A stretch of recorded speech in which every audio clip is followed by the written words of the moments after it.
Welcome to the First Fill and Happy New Year. As we move into 2025, this month we wanted to be sure to highlight some new updates to Medicare that are happening right now due to the Inflation Reduction Act. If you're serving patients out in the community, you're likely getting questions about the Medicare Prescription Payment Plan, and we're here to provide you with answers. I'll also mention that if you visit our billing and payment center on pharmacist.com, we've created a one-page resource with support from Johnson & Johnson for you to use to help educate your patients about the Medicare Prescription Payment Plan. Definitely check it out, and I hope that you find it extremely helpful. Before we dive in today, I'd like to introduce my guests, APhA Executive Fellow Nick and APhA Education's team's newest team member, Maya. Nick and Maya, why don't you introduce yourselves? Hey everyone, I'm Nick. As Katie said, I'm the Executive Fellow here with Education this year. Happy to be here, excited to get started. Hello, hello. My name is Maya Harris. You may remember me as one of the Education Fellows last year. I now serve as the Senior Manager of Educational Activities here at APHA, and I am happy to be back. All right. We're glad to have you both. Thanks so much, Nick and Maya. Let's dive in. Before we get into the details of the Medicare Prescription Payment Plan, I wanted to talk through just a few other relevant updates to Medicare that have occurred recently due to the Inflation Reduction Act, which was originally signed into law in 2022. First, Medicare beneficiaries now have insulin available at $35 per month per covered prescription. They also have access to recommended adult vaccines at zero cost. New for 2025, the out-of-pocket prescription drug cost is now capped at $2,000. Once patients meet that out-of-pocket maximum, they will no longer incur costs for their prescription drugs. In addition to these benefits, such as lower cost prescription drugs, Medicare is now able to negotiate directly with drug manufacturers to lower the price of some of the costliest single source brand name Part B and D drugs, enabling increased access to innovative, life saving treatments at lower costs. Throughout the past quarter, HHS has announced cost savings for a total of 118 Part B prescription drugs. Most recently, on December 20th, 64 drugs were added to the list, including life-saving medications for substance use disorder, large B-cell lymphoma, and more. One other update that's brand new for 2025 is the Medicare Prescription Payment Program that's very relevant for our community pharmacy practitioners, as it has implications for billing as well as questions for patients. We wanted to dive into more of this specifically today to help you listeners understand the benefits and also answer some questions that may come your way. Next week, I'll talk to a community pharmacy practitioner who will share her experience navigating the Medicare prescription payment plan so far in 2025. So, this brings me to my first question. Maya, what exactly is the Medicare prescription payment plan and how can it benefit our patients? Sure, Katie. The Medicare Prescription Payment Plan, also known as M3P, is a program that allows Medicare beneficiaries to spread out the cost of their prescription drugs over the course of the year.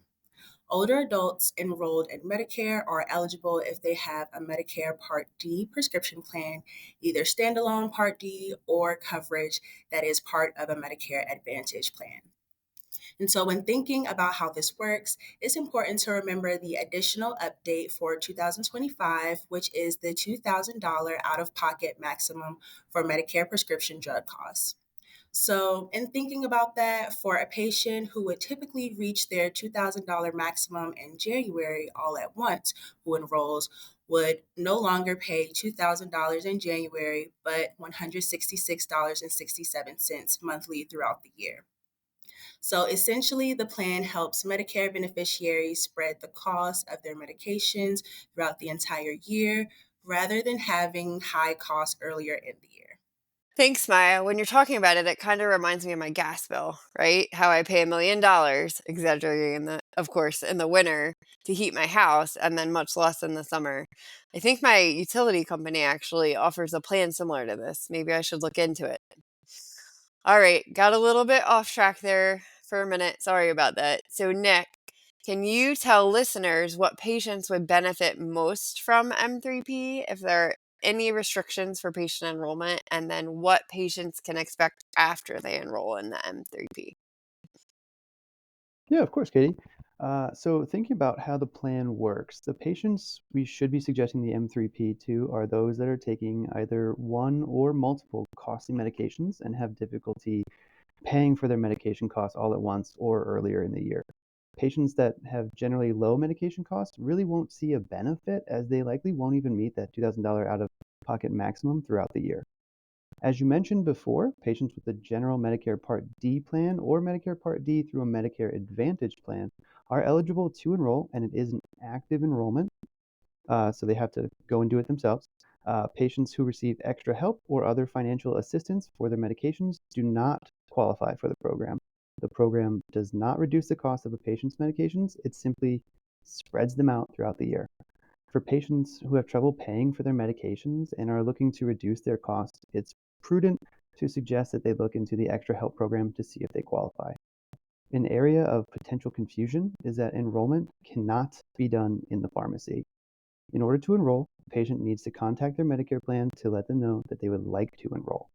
After contacting their Medicare plan, it typically takes about 24 hours to process the enrollment. Once they are enrolled, they will pay a $0 copay at the pharmacy and receive a separate bill from their Medicare plan each month. Again, after contacting their plan, it takes about 24 hours for them to get set up, so they may need to wait to pick up their medications if they're expecting that $0 copay at the pharmacy. After they enroll in the program, they will also receive a program overview from their plan that includes the effective date of their participation and examples of their maximum monthly out-of-pocket costs based on their current medication regimen. These costs may change based on new prescriptions that they receive and other factors like when they enroll. Basically, if patients would benefit from the program, it's best for them to enroll as early in the year as possible so the cost is spread out as evenly as possible. Awesome. Thanks, Nick. So, Maya, let's shift gears a little bit to the pharmacy's responsibilities related to the program. Can you tell listeners a little bit about what pharmacies should be doing? Of course, Katie. One important detail that was written into the Inflation Reduction Act is in the section titled Targeted Part D Enrollee Notification at Point of Sale. And in this section, CMS states that Part D sponsors and pharmacies must use a $600 single prescription POS threshold to identify enrollees likely to benefit from the M3P. Now, this approach helps to identify individuals with a very high likelihood of benefiting from M3P. When this occurs, the pharmacist should provide the patient with the Medicare Prescription Payment Plan likely to benefit notice, either in paper format or via phone, that they may benefit from the program. So, a few key points to communicate with your patients. They must enroll directly through their Medicare plan and cannot enroll at the pharmacy. Once their plan is active, they'll be able to pay $0 for their prescriptions at the pharmacy and receive a monthly bill from their plan. If they have questions about what their monthly payment will be based on their current list of medications, they should contact their plan. You might also be wondering how billing and reimbursement works. So once the patients are enrolled after waiting 24 hours for the plan to be active, the pharmacy will begin to use the BIN or PCN that begins with MPPP. If you submit a claim to their current plan, you will receive the M3P BIN and PCN from the plan electronically. After submitting a claim using the MPPP BIN PCM, you will receive a paid claim response reflecting the prescription drug plan and patient responsibility amounts. For electronic claims, you will receive reimbursement from Medicare plans within 14 days. Now, the reimbursement will take 30 days for any claims that are not submitted electronically. This is a very important point that I want to enforce.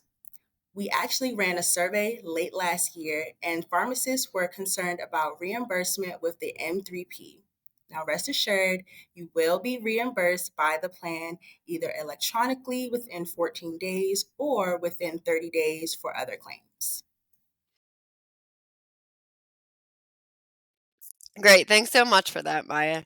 Before we wrap up today, Nick, and talking through this, we thought of a few questions that we felt that pharmacists and pharmacy technicians might get. Can you review those and the answers to the questions with our listeners? Yeah, sure, Katie. First, Patients are likely to ask about how much their costs will be. And while they'll pay $0 at the pharmacy, their monthly costs will vary depending on their current and future medication lists when they enroll, etc. Your best bet as a pharmacist or pharmacy technician is to refer them to their plan for more information about what their monthly bill is going to look like.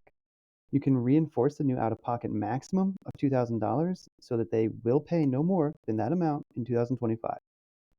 Patients may also ask if it matters what pharmacy they go to if they enroll. The cost for their prescriptions are probably going to vary on whether their selected pharmacy is in or out of network, or if they're using a mail order service or another type of pharmacy, just as they would if they were not using the M3P. Patients can contact their Medicare plan if they need help deciding which pharmacy to use for the lowest cost. As a reminder, though, once enrolled in the plan, they will pay nothing at the pharmacy and be billed by their plan monthly. If patients ask what happens if they miss a monthly payment, the answer should be deferred to their plan, who will then inform them of next steps if a payment is missed. And lastly, if patients are looking for additional resources or other information, they can visit their Medicare plan's website or call them for more information. If they need help contacting their plan, they should call 1-800-MEDICARE. So MEDICARE. You can also provide them with a one-pager that we created that's available on the Billing Center at pharmacist.com. It does a really nice job of breaking everything down and answering some of these frequently asked questions.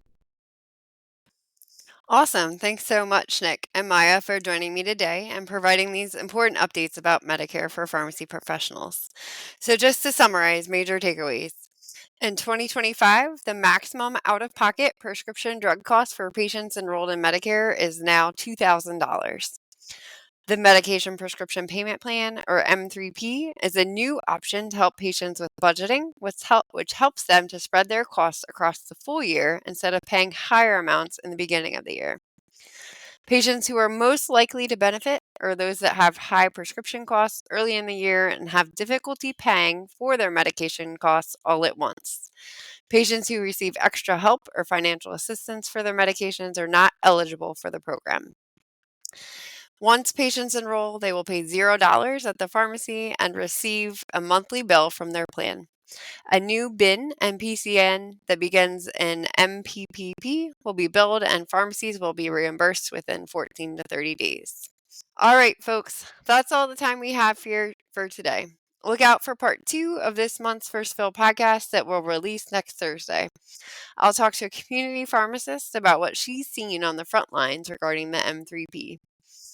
As we mentioned before, we do have that patient-facing resource available in the Billing Center on pharmacist.com about the M3P, and that was created with support from Johnson & Johnson. Feel free to use it when answering questions from your patients.